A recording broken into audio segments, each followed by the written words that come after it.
Jadi hadis ini lanjutan daripadanya, Rasulullah bertanya lagi kepada Mu'adz bin Jabal, ala ukhbiruka bimilaki dzalik? Qultu bala ya Rasulullah.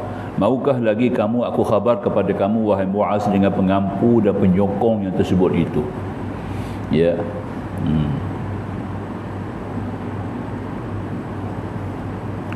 Bila didengar oleh Mu'adz akan sabda Nabi demikian itu, kataku, bala ya Rasulullah, bahkan ya Rasulullah, khabarkanlah kiranya apa yang penyokong dan pemelihara segala tersebut itu.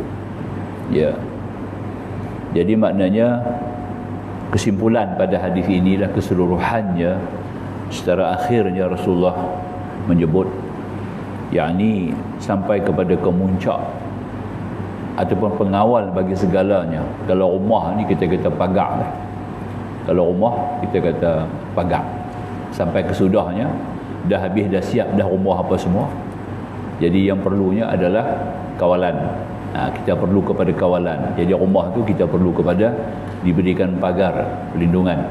Macam tu lah juga daripada awal hadis ini. Kalau kita baca, bila ditanyai Mu'adz kepada Rasulullah, ya, apakah yang boleh menyelamatkan dia daripada azab neraka dan memasukkan dia ke dalam syurga, Rasulullah pun jawab, kamu bertanya, laqad sa'alta an azim. Rasulullah kata, kamu bertanya perkara yang cukup besar, tapi dia adalah mudah. Walaupun dia besar, perkara tu mudah. Jadi apa yang mudah tu Rasulullah pun habarlah. Yang pertama sekali iaitu melaksanakan akan semua rukun-rukun Islam yang 5. Kita dah baca orang tu lah. Habis rukun Islam yang 5, Rasulullah tanya pula kat dia, ya wahai Mu'adz, maukah aku tunjuk kepada kamu, kata Rasulullah, ya, akan pintu-pintu kebajikan. Semua yang kita buat 5 perkara tu kebajikan lah, tapi dia tidak ada pintu. Kebajikan kita nak buat ni kena ada pintu. Maka apakah pintunya itu? Rasulullah pun tanya, Rasulullah jawab, pintu itu adalah 3 perkara.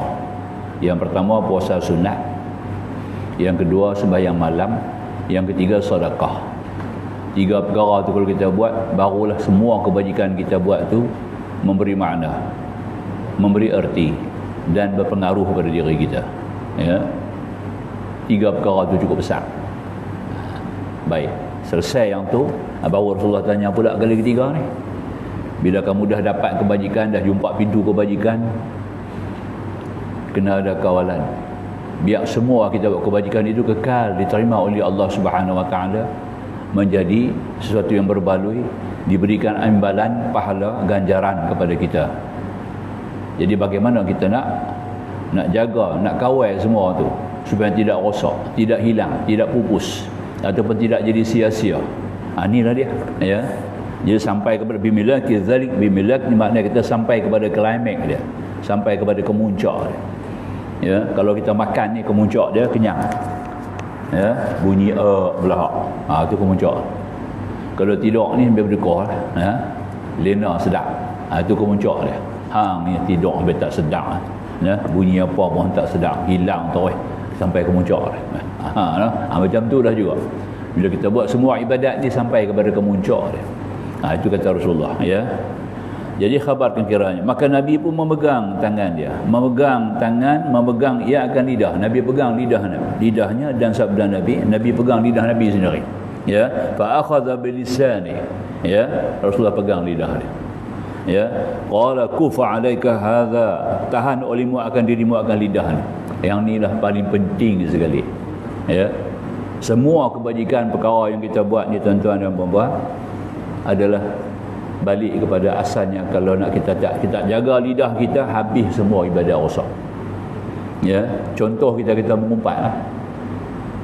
Ya, kita mari mengaji, kita mari masjid, kita buat ibadat, kita melakukan berbagai-bagai kebaikan, berbagai-bagai, kita harap dapat pahala. Tiba-tiba kita mengumpat satu orang. Ya, kita mengumpat satu orang, habis semua pahala kita dipindahkan kepada orang tu. Pasal apa? Cacat lidah. Kecacatannya pada lidah. Itu kita tak kawal. Jadi nak kawal semua tu lidah.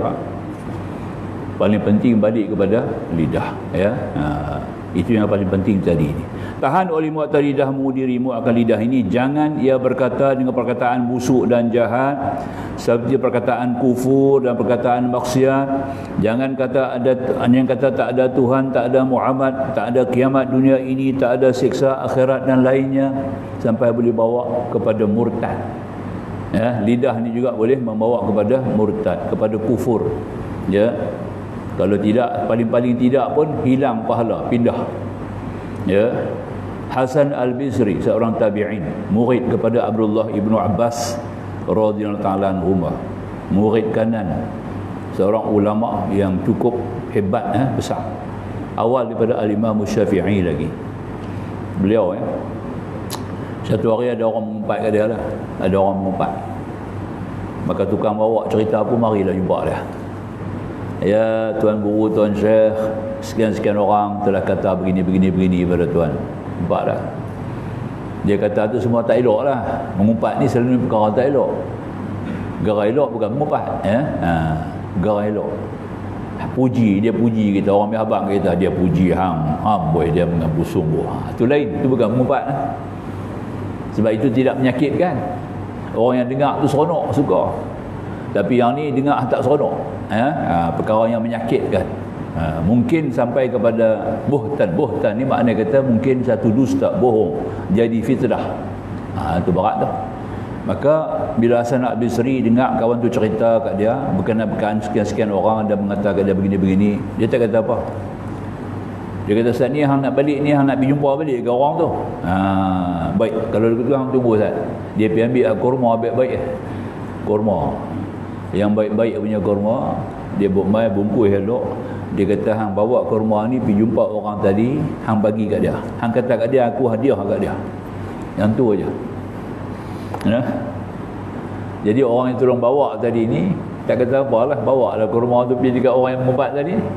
Serah kurma ni tok guru kita, ya, Hasan Al-Bisri, minta sampai kepada tuan sebagai hadiah. Pasal apa dia hadiah kat aku? Hang tak tahu, hang tanya dia sendiri. Nampaklah. Orang tu mai lah kat dia. Kenapa tuan hadiah saya kurma? Kerana kamu hadiahkan kamu amal ibadat kamu, pahala amal ibadat kamu hadiah kepada aku. Maka itu sebagai balasnya aku pun hadiah balik kepada kamu kurma. Itu dia. Bila aku hadiah pahala kepada kamu? Ya, kerana kamu telah mengumpat aku, telah berkata bigan-bigan, artinya kamu telah memindahkan semua pahala ibadat kamu kepada aku. Maka tu dengan murah hati juga aku bagi hadiah kepada kamu. Menangis teriak. Nampak tak? Aku minta ampun lah, aku minta ampun, minta maaf begini-begini. Aku halalkan, aku ampunkan. Lain kali jangan buat kerja ni lagi. Ya, kamu ambil balik segala amal ibadat kamu, pahala kamu. Itu dia. Nampak tak? Ini berlaku kepada Hasan Al-Bisri radhiyallahu ta'ala anhu. Jadi kita kena faham tu ya. Jadi kecacatan lidah ni cukup banyak tuan-tuan. Kita nak kena jagalah kecacatan lidah ni. Kalau kita nak ambil kira cukup banyak lah yang disebut dihimpun oleh para Imam Ghazali, ya. Ada antaranya yang kita boleh ambil sebagai sebagai panduan lah tuan-tuan, boleh semak balik lah. Ada 17 perkara Imam Ghazali kata. Saya abang tak siap lah, takut tak sempat nak bagi tahu. Dalam kitab Ihya Ulumuddin Imam Ghazali ada 17 perkara. Sama ada 17 rakaat sembahyang, ingat begitu. Yang pertama, menghina manusia. Jangan hina orang. Itu nombor satu. Nombor dua, mengaibkan manusia dengan isyarat. Ya, mengaibkan manusia dengan isyarat. Ya, cara dia berjalan, cara dia bercakap, kita ajuk oleh kita. Tu tak boleh lah. Tak boleh lah. Ya.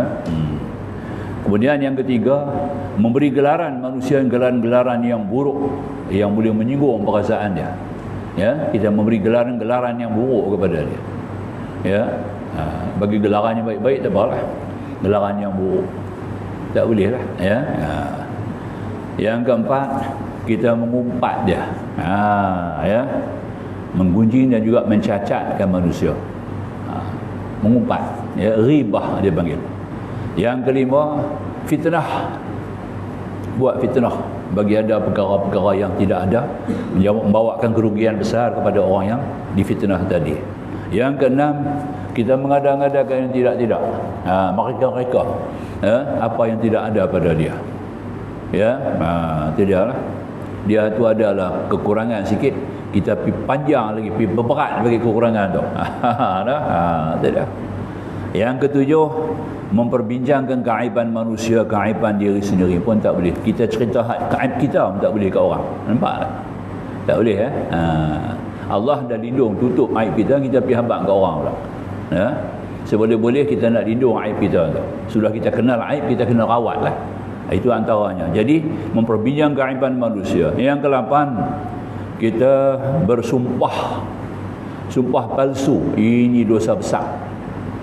Sumpah palsu antara sebelah dosa-dosa besar berdasar kepada hadis-hadis Nabi sallallahu alaihi wasallam. Ya, kalau kita himpun seluruh hadis Nabi, ulama telah dapat buat kesimpulan ada 11 dosa besar, tuan-tuan. Ya. Salah satu pada sebelahnya bersumpah palsu. Tu kacau. Ya. Tu ini boleh memenangkan orang yang salah, boleh merugikan orang yang benar. Nampak? Kacau tu Yang ke-9 berbohong. Bohong, ya. Dia tanya ya Rasulullah SAW, ya Rasulullah, apakah orang Islam ni, seorang yang beriman kepada Allah tadi, bolehkah dia menjadi malas? Rasulullah kata boleh. Nampak? Boleh malas. Nampak? Boleh, ya. Apakah seorang muslim tadi ini, ya, dia boleh, seorang mukmin, ya, seorang mukmin tadi ini dia boleh kita kata tadi ini meringan-ringankan ibadat. Nabi kata boleh jadi. Yang tu boleh jadilah, bukan boleh buat. Boleh jadi meringankan ibadat, boleh jadi malas. Apakah seorang mukmin boleh berdusta? Dusta tak boleh. Sebab kalau dusta bertukar mukmin jadi munafik. Nampak tak? Malas tak jadi munafik ni, duk beriman lagi lah, tapi malas ataupun tidak begitu bersungguh-sungguh dalam ibadat, meringan-ringankan ibadat, itu bukan munafik itu. Masih mukmin lagi, mukmin yang asi, mukmin yang maksiat, mukmin yang fasik. Itu kita kata tadi. Apakah boleh dia berbohong ya Rasulullah? Tak boleh. Bohong dah tukar dah. Hilang nama mukmin, ganti nama munafik. Nampak tak? Kacau. Sebab munafik ni 3. Iza hadatha kadzab, bila bercakap bohong. Wa iza wa'ada akhlaf, bila dia berjanji mula mungkir janji. Wa iza utumina khan, bila dia bagi amanah khianat dia. Itulah. Tukar nama terus jadi munafik. Tapi ini bukan munafik hakiki. Ni hadis ni bukan bawa kepada munafik yang hakiki. Bukan. Itu hanya sebagai lughawi. Ya, munafik secara lughawi, macam munafik. Nampak tak? Beruk naik basikal, kita kata macam orang tu saja, beza dia. Boleh faham tak? Dia duduk beruk je lah. Cakap je orang lah. Amboi macam orang naik basikal lah. Cakap tu lah maknanya hadis ni dia hanya pada lughah, ya, bukan pada istilahi. Ya. Jadi bahasa hadis ni bawa kepada etymology, orang putih kata, ya. On etymology yes, but on terminology no. Terminology dia masuk dalam ayat munafiqun idza ja'akal munafiq. Itu ayat dia. Yang orang munafik ni orang tak tahu. Secara hakikat orang tak tahu munafik, ya, tak tahu. Hatta bila Umar bin Khattab radhiyallahu ta'ala anhu naik jadi khalifah, hari pertama jadi khalifah, dia panggil seorang sahabat dia tadi ini, ya. Ia untuk tadi ni Huzaifah ibn al-Yaman, ya. Dia panggil Huzaifah ibn al-Yaman, dia tanya ke Huzaifah, ya Aba Abdurrahman, ada berapa ramai orang munafik di Madinah ni masa dia mula-mula jadi khalifah? Huzaifah kata ada lebih kurang 300 orang. Allah bagi ilmu dengan doa Rasulullah, Allah Ta'ala bagi ilmu ke Huzaifah, dia boleh kenal orang munafik. Itu dia. Maka tu Umar tanya kat dia, ada 300 orang? Ya. Apakah aku termasuk antara 300? Ya, itu dia. La. Tuan tak masuk. Lega. Itu dia. Nampak? Sebab kita tak nampak. Gunting dalam lipatan, kata pepatah Melayu. Faham ya? Itu nak biar faham tu. Jadi makanya bahaya. Dusta tak boleh. Berjanji dusta pun tak boleh, munafik juga. Janji tak tunai. Ya. Macam-macam janji tak tunai. Tu dia lah tu. Tak boleh lah. Tambah-tambah kalau yang janji tu hak orang atas kacau. Nah. Orang dibagi amanah untuk memimpin, untuk mentadbir, ya, untuk mengelola, lagi bahaya, tak boleh. Tu nak biar faham ya. Kena jujur. Sebab tu pemimpin yang adil ni tak ada tangan lagu ni doa mustajab. Kalau pemimpin tu adil tuan-tuan, ya, kita boleh minta turun dia berdoa tau kan. Tuan tolong doa kat saya. Tu dah nampak. Ya. Macam orang balik Mekah. Ya. Pemimpin yang adil ni macam orang balik Mekah. Orang balik Mekah dia punya mustajab doa 3 hari. Orang balik Mekah ni ada hadis ni, ya. Dia balik Mekah mustajab 3 hari tuan-tuan. Kita boleh salam dengan dia, kena kucuk tangan dia. Tangan tu ada berkat tu. Nampak? Tu orang balik Mekah 3 hari. Tak kira balik tu pasal haji ke, balik pasal umrah, tak kira. Janji 3 hari dia sampai.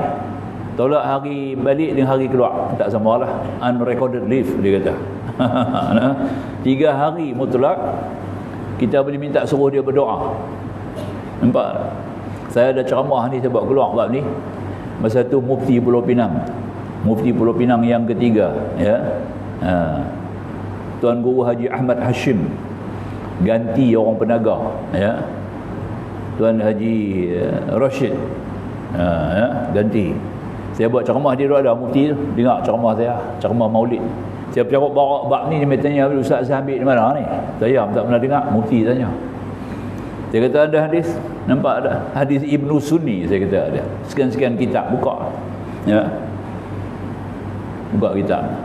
Kitab mana? Kitab Syekh Nawawi Al-Bantin. Mana nak pergi dapat kitab tu di Malaysia? Nampak?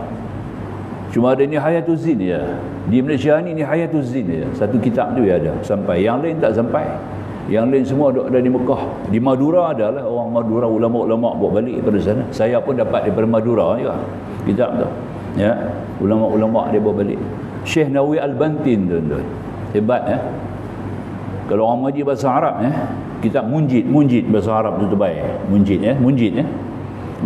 Dalam Munjid ni ada 2 orang, nama orang Melayu ada 2 orang dalam tu. Dalam kitab Munjid tu, orang Melayu 2 orang dalam tu. Nama ada Munjid, kitab kamus bahasa Arab tu. Pertama Soekarno. Ada Soekarno dalam tu. Munjid, kitab bahasa Arab. Kedua Omar Nawawi Al-Bantin. Tu dia, nampak? Dia besar ulama ni orang Melayu yang pertama, orang Melayu yang kedua. Jadi Imam Masjidil Haram. Orang Melayu yang pertama Syekh Ahmad Khatib Abdul Latif Minangkabau. Itu orang alim yang pertama jadi Imam Masjidil Haram. Dia ni nombor 2. Syekh Umar Al-Bantin, Imam Melayu yang kedua Masjidil Haram. Maknanya cukup alim, dia boleh pungkui orang Arab dia. Orang alim Arab nak duduk bawah dia. Tu yang boleh jadi imam. Hebat. Masya-Allah. Dia ada sebut dalam kitab tu, dalam kitab dia ada sebut hadis ni. Oh, dia pun minta nama kitab. Tu Mufti Arwah dia pun tulis nama kitab. Saya nak cari kitab ni Ustaz. Lepas tu Ustaz kata 3 hari balik, beri cium tangan. Dia bawa berkat. Tu orang balik Mekah, tangan tu baru elok lah. Basuh selalu buah minyak atas dia nak. 3 hari orang nak cium tangan tu. Dan kita boleh suruh dia berdoa. Suruh dia doa. Tuan balik daripada umrah, balik pada haji, tuan doa kat saya, tahu tak? Bukan saya doa kat tuan doa kat saya. Mintalah apa-apa doa kita kat dia. Kerana mustajab, dia bawa berkat. Ini kelebihan tuan-tuan orang balik Mekah 3 hari ya. Nampak tak? Tapi dia kena doa kat orang, bukan untuk dia.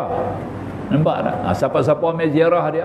Itu yang orang tua suruh pergi ziarah tu. Orang balik Mekah, pergi ziarah. Pergi ziarah bukan nak pergi ambil ketayap. Nampak tak? Bukan pergi ambil oleh-oleh, dia boleh tak? Pergi minta doa kat dia. Itu tujuan pergi ziarah tu. Orang balik Mekah pergi ziarah pasal tu. Nampak tak? Pergi ziarah dia. Alhamdulillah, tuan dah balik pada Mekah, syukur. Tuan turun doa kat saya. Saya ada satu doa mustahak ni. Nampak tak ya? Dia ada penyakit kepala ni, tak mau nak hilang. Pergi doktor makan ubat pertama baik, tuan turun doa kat saya bagi sembuh sakit kepala saya. Boleh tak? Itu dia. Itu cara saya bagi tip ni lah. Tuan-tuan ambil itu yang kita mengaji kena jauh sikit baru kita nampak. Baik, sambung. Penyakit-penyakit lidah ni. Lagi di antaranya berkhusumat, bertengkaran dengan yang batal. Kita bertengkar dengan perkara yang batal. Tak boleh ya. Kita bertengkar dengan perkara yang batal. Al-Imam Syafi'i kata, aku tidak pernah berdebat dengan siapa-siapa dalam hidup aku. Sepanjang hidup aku tidak pernah aku berdebat dengan siapa-siapa, dia kata. Kalau aku tegur benda tu untuk membetulkan dia. Nampak tak? Untuk memperbaiki amalan dia. Nampak tak? Kalau debat tidak. Al-Imam Syafi'i tak mau. Nampak tak? Itu bahaya. Sebab boleh bawa khusumat. Khusumat ni kita terbawa-bawa dalam fikiran kita, dalam ingatan kita.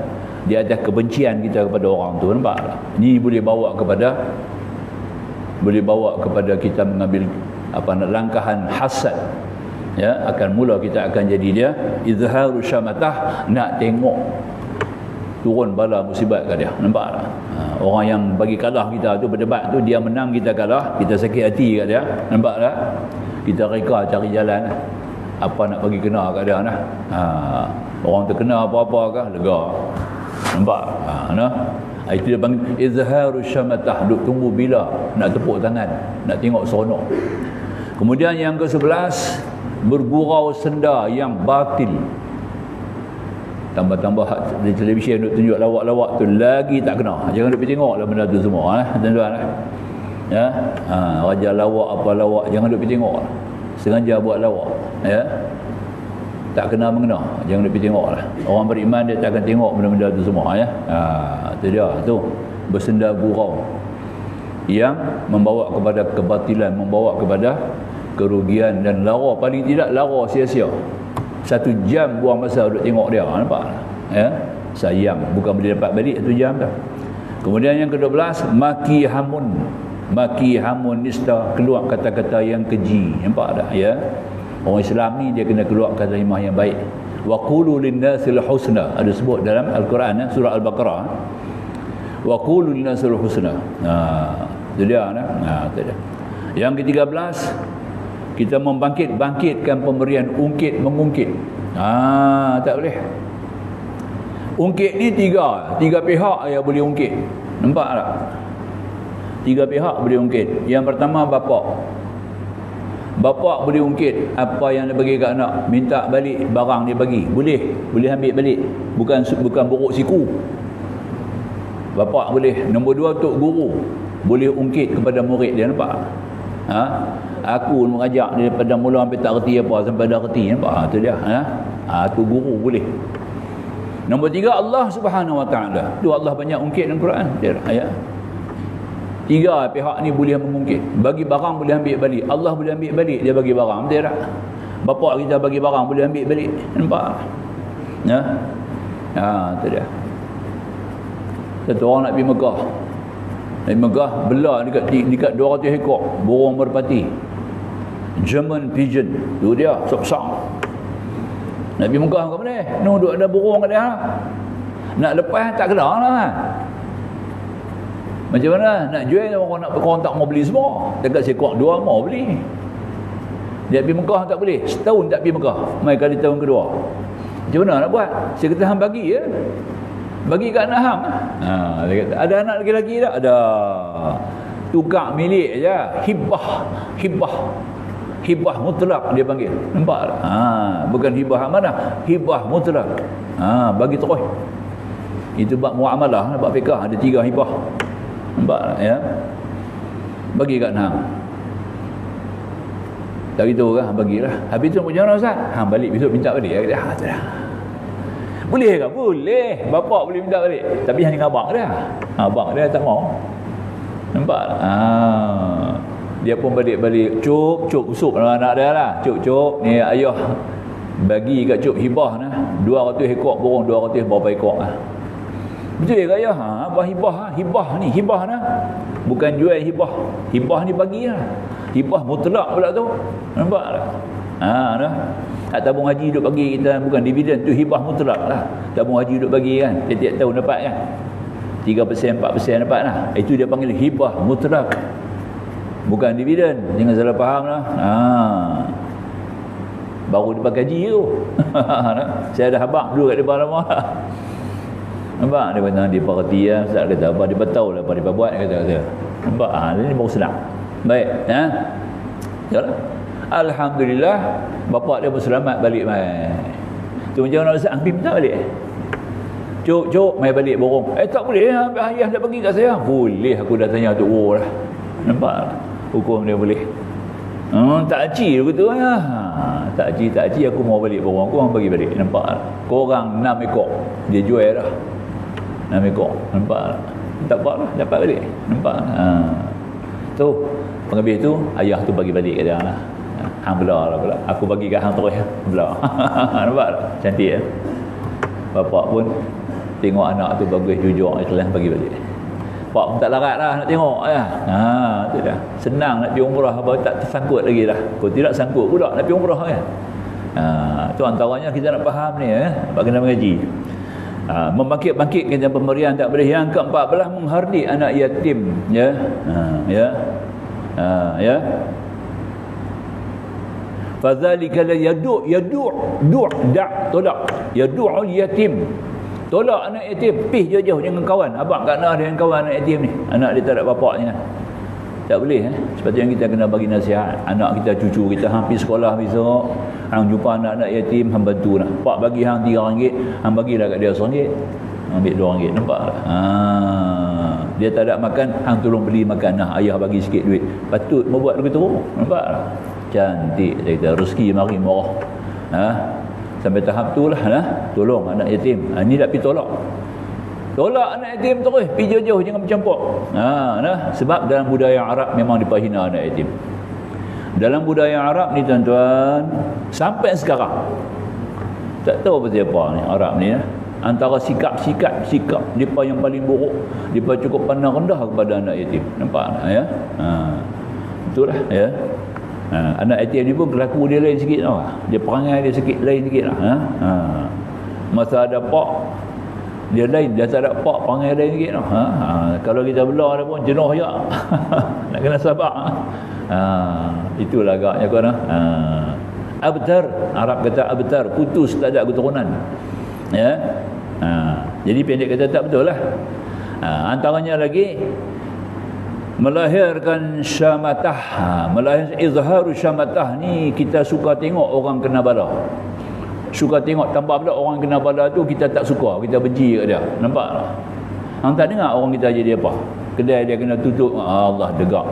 Dengar tu punya seronok tuan-tuan abang. Orang berpangkat ke, duduk ada jawatan ke, pergi kalah jatuh dah orang tu, patut mau kalah. Dia kata lagu tu manilah dia. Nampak ya? Dia tak baca kulillahumma malikal mulki tu'til mulka man tasha. Tu dalam surah Ali Imran ayat ni. Tu doa kita baca lepas sembahyang kan. Sunat mau baca lepas sembahyang sebagai zikir. Sesudah kita baca ayat kursi, baca dia kulillahumma malikal mulki tu'til mulka man tasha. Ini ayat ada tulis di singgah sana Balai Rung Seri yang di Pertuan Agong sekarang. Dan saya tengok ada singgah sana ada tulis ayat. Nampak? Naik turun ni kerja Allah. Naik turun ni kerja Allah. Hari ni dia angkat, besok dia baru turun. Nampak ya? Bukan kerja kita. Tinggal kita kena jujur, kita ikhlas, kita kena tabah dan kita kena jihad, baru jadi pemimpin yang ada reti. Tu faham lah. Baik. Dan yang ke-16, kita mengutuk orang, melaknat orang. Jangan guna bahasa laknat. Ya, tak betul. Yang sudah dilaknati oleh Allah ada dengan nas Al-Quran baru boleh. Iblis boleh kita laknat. Ya. Iblis alaihi la'natullah, Fir'aun alaihi la'natullah. Nampak tak? Qarun alaihi la'natullah. Tuhan sebut semua gelaran dalam Quran. Dia tak bak nama. Fir'aun nama, bukan nama dia. Tu Ta'alamun, Ramses yang kedua. Nampak tak? Ya. Ni apa nama ni Namrud ya. Namrud ni Azzalah ya. Azzalah, nama dia tu Azzalah ya. Tu dia orang kat tinggi, nama betul. Macam mana Amru ibnu Hisham, Abu Jahal ya. Abu Lahab bukan nama dia lah, nama Abu Lahab tu gelaran. Ya. Lahan supaya kita kena jaga. Sepanjang zaman ni kita akan ada Qarun, bukan nama dia lain, ya. Ya. Jadi maknanya depa ni semua adalah gelaran. Tuhan bawa dalam Quran tu gelaran dia. Firaun, Namrud, ya, Qarun, ya, Abu Lahab, supaya kita Abu Jahal, ya. Kita jangan bawa lain daripada yang mana ada sikap sifat jahalism. Nah, tu jagalah tu. Sifat Qarunism. Sifat lagi, ya. Ya, Lahabism. Fir'aunism. Dia satu ism yang sebenarnya, ya Allah nama bawa ke nama-nama ni sebagai ism. Itu kita kata apa? Ismun, sebagai satu doktrin saja, ya. Itu kita jangan faham, jangan salah faham. Jadi sepanjang zaman ada Firaun, sepanjang zaman ada Qarun, sepanjang zaman ada Abu Jahal, sepanjang zaman ada Abu Lahab. Nampak tak? Ada, ya. Apabila dia bawa Abu Lahab ni, dia ada 11 perkara buruk, perangai kotor Abu Lahab ni. Dia siapa yang ada 11 perangai ni, kita boleh panggil Abu Lahab tak dia? Tapi janganlah panggil nama dia elok lah. Cuma kita kena dakwah kat dia lah. Kita tengok dia ni ada faham Lahabism ni, bawa panggil Lahabism. Mempersundalkan manusia tu Lahabism lah. Mempersundalkan manusia. Ya. Ya. Kemudian apa tadi ini? Pinjaman berbunga, pinjaman ada riba. Nampak tak? Itu Lahabism lah. Abu Lahab ni dia bagi pinjam. Dia ni money lender. Nampak? Siapa nak pinjam kat dia boleh, dia kenakan, ya, riba yang cukup tinggi. Riba yang cukup tinggi. Itulah Lahabism lah. Ya. Orang ni memang dilaknati oleh Allah. Allah laknat orang yang akan riba, orang yang bagi riba. Betul tak? Ada kan? Ya. Itu kena faham. Okey. Kemudian yang yang ke-17, penghabis sekali, last sekali, orang ni bermuka dua lah. Talam dua muka.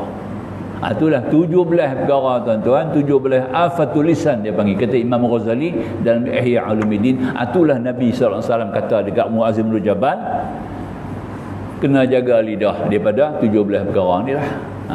Saya perhalui sikitlah mengikut apa yang ada dalam kitab kita. Semuanya itu merosakkan segala yang tersebut di atas tadi. Adapun jikalau perkataan baik seperti yang menyuruh orang berbuat baik, menegah orang berbuat jahat, memberi nasihat, mengajar, maka iaitu disuruh akan dia. Terkadang wajib pula segala yang tersebut itu. Yang tu tak apa lah, yang tu bagus lah, ya. Tujuan lidah ni adalah untuk perkara-perkara tersebut lah, bagi nasihat ke orang, memberi tunjuk ajar kepada orang, ya. Itu dia, membawa orang kepada suatu jalan yang selamat, ya. Ya, berkisah perkara-perkara yang megan, kan. Macam Hasan Sabit, seorang sahabat Nabi, sebelum dia Islam ni, dia guna dia punya kepintaran bersyair, bergurindam, ya, dengan menghina, mengutuk Nabi. Nampak tak? Ya, mencela Islam. Hasan bin Sabit, dia pandai ceramah, dia pandai bergurindam, bersajak. Itu dia. Jadi rata-rata dia bercakap je. Menyebabkan orang jadi hina kepada Nabi SAW. Nampak? Tapi Rasulullah letak Al-Quran di lidah Nabi. Nabi bercakap Quran pula, orang ikut Nabi. Dia ikut dia. Nampak? Ya. Akhirnya ada sahabat kata kat dia, hang ni kalau hang guna lidah hang ni, kepintaran hang sokong Islam kan bagus. Hang bercakap pasal baik-baik. Nampak? Kerana Rasulullah tu memang dah betul. Tak ada yang salah, yang cacat. Nampak tak?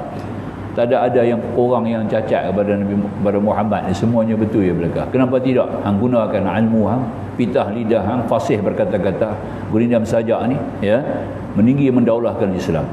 Masuk Islam lah dia. Nampak? Sehingga sekarang sajak ada top kapi, ya, di Istanbul, ya.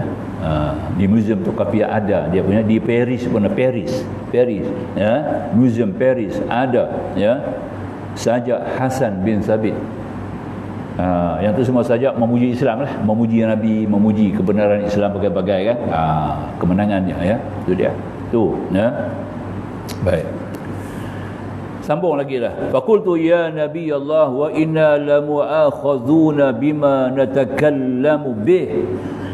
Maka berkatalah aku, Muaz kata, bila Nabi kata tahan lidah, pegang, kufa alaika hadha, pegang lidah, mana jaga baik-baik lidah ni, hang kena cakap elok-elok. Dia pun kata, ya Rasulullah, ya Nabi Allah, wa inna lamu'akhadhuna bima natakallamu bih. Ya Rasulullah, dia kata, sesungguhnya adakah dia ambil salah daripada berdosa dan kena siksa dengan sebab apa-apa yang kita cakap dengan dia, daripada apa yang kita cakap meraba-raban dan karut-barut dan jahat. Baik, adakah semuanya menjadi salah belaka? Apakah dengan kerana lidah ni kita dah buat satu salah besar? Nampak? Dia tak nampak ya betapa besarnya cacat lidah tu. Ya. Faqala thaqilatka ummuk, ni orang Arab punya biasalah, ya Mu'az, ya. Nabi kata kat dia, ya, luput ibumu daripadamu dan jadi ia tidak ada anak, hai Mu'az. Sia-sialah mak hang beranak hang, begitulah kot, punya tak erti. Faham? Nampak tak? Hang ni mak hang beranak hang sia-sia yang tak erti. Macam tu lah orang Arab kata begitu. Nabi kata dia, hang tak faham apa aku kata ni ya, yang kita jaga lidah ni. Dia kata takkanlah dengan lidah kot dah jadi salah besar. Nabi kata kat dia begitulah. Nabi kata kat dia, thaqilatka ummuk ya Mu'az. Wa hal yakubbun nasa fin nari ala wujuhihim aw ala manakhirihim illa hasaidu alsinatihim, atau kama qala. Rasulullah jawab kat dia, adakah disembamkan manusia dalam api neraka itu atas muka mereka itu atau batang hidung mereka itu, melainkan sebab usaha lidah mereka itu dengan mengumpat, mengeji, mengencum dan bohong-bohong sebagainya.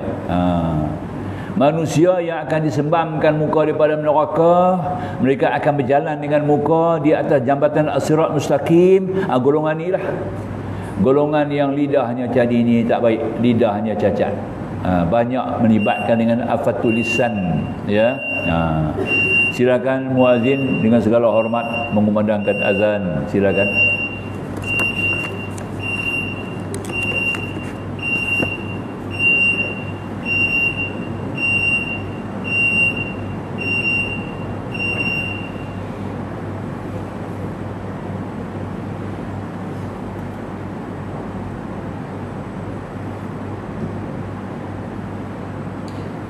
Allahu Akbar, Allahu Akbar.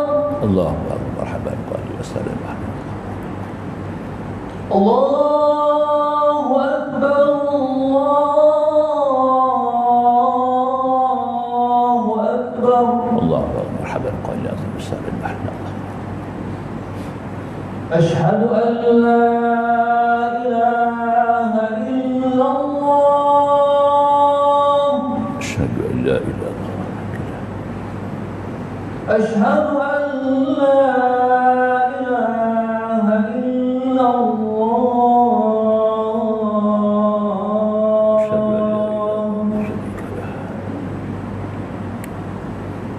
أشهد أن محمدا رسول الله.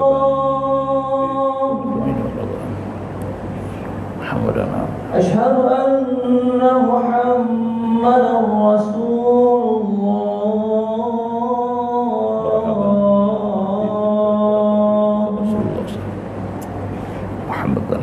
حي على الصلاة. لا حول ولا قوة. حي على الصلاة.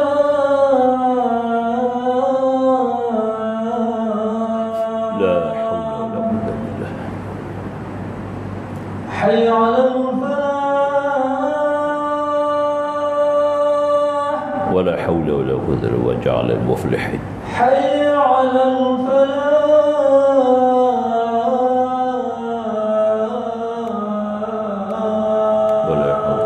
وجعلني مفلحا. الله أكبر.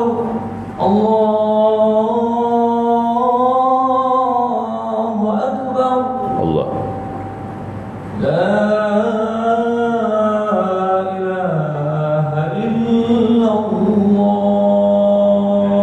لا إله إلا الله محمد رسول الله. سيدنا محمدا الفضيل والشرف والدرجة العالية رضي الله عنه. حمدا لله والصلاة والسلام على رسول الله وآله وصحبه ومن نصره ووالاه وبعد. Sambung lagi insya-Allah. Jadi kata Rasulullah, ya, di mana kebanyakan manusia yang disembamkan dalam api neraka atas muka mereka itu atau atas batang hidung mereka itu, melainkan sebab usaha lidah mereka itu. Itu penyakit lidah lah. Dosa-dosa lidah yang tidak terampun. Maka orang yang dosa lidah bawa mati, bawa dosa lidah ni akan disembamkan mukanya dalam neraka. Nampak tak? Itu paling jahat tu ya. Akan disembam dalam neraka. Di atas sirat mustaqim dia akan berjalan dengan muka. Itu ada hadis kenaan Muhyiddin Ibn Arab, Syekh Muhyiddin syarah kitab Bukhari, Sahih Bukhari ya. Ada sebut dalam tu. Baik. Kemudian berulang pergi beribadat ke masjid tu alamat beriman. Sungguhnya banyak juga orang-orang yang suka berulang ke masjid kerana berbuat ibadat di dalamnya, dan banyak pula orang yang malas perginya. Malah orang yang rajin pergi beribadat ke masjid itu ialah orang yang disuruh Nabi kita naik saksi dan mengaku ia orang yang beriman. Demikianlah disebut dalam hadis, sebagai hadis yang disebut oleh Abu Isa At-Tirmidzi, katanya an Abi Sa'id qala Rasulullah SAW, idza ra'aitumur rajula yata'ahadul masjid fashhadu lahu bil iman.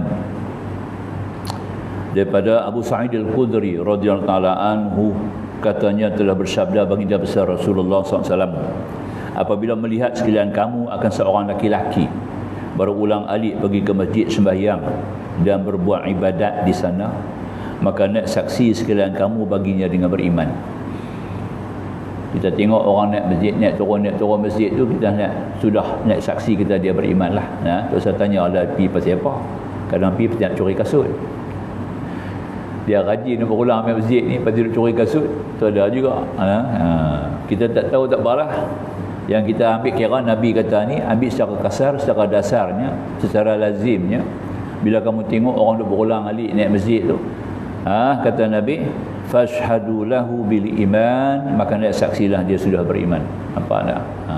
Tempat orang yang beriman dah tu. Ya. Masjid ni adalah zilus salihin. Tempat yang menampung orang-orang yang salih, naungan orang-orang yang salih. Zillul mu'minin, ya, sebagai naungan orang-orang yang beriman, ya. Gitu ya. Zillul muttaqin, ya, sebagai tempat berlindungnya orang-orang yang bertakwa kepada Allah Subhanahu wa taala. Itu paling penting sekali lah, ya. Paling penting antaranya dua waktu yang paling penting, yang paling berat. Semua waktu penting, tapi ada dua lebih berat, diberati. Subuh dengan Isya. Dua waktu inilah. Subuh dengan Isya, ya. Paling penting sekali. Dua waktu ni kenalah rajin orang Islam. Pergilah ke masjid. Turunlah buat sembahyang jemaah. Maka insya-Allah kekuatan Islam ada di situ. Antaranya kekuatan Islam, perpaduan Islam, kasih sayangnya Islam ada dalam sembahyang subuh berjemaah. Nampak tak? Itu kena jaga tau. Orang Islam akan kasih sayang kalau semua ahli qaryah pakat turun pergi sembahyang subuh. Orang Islam akan bersatu, berpadu. Nampak tak? Maknanya kita akan ambil berat apa yang menimpa saudara kita, kita akan pandang lebih penting, dan kita menjaga kepentingan saudara kita bagi orang-orang yang dapat berjaya sembahyang subuh berjamaah. Itulah. Jadi kita kena jaga empat perkara.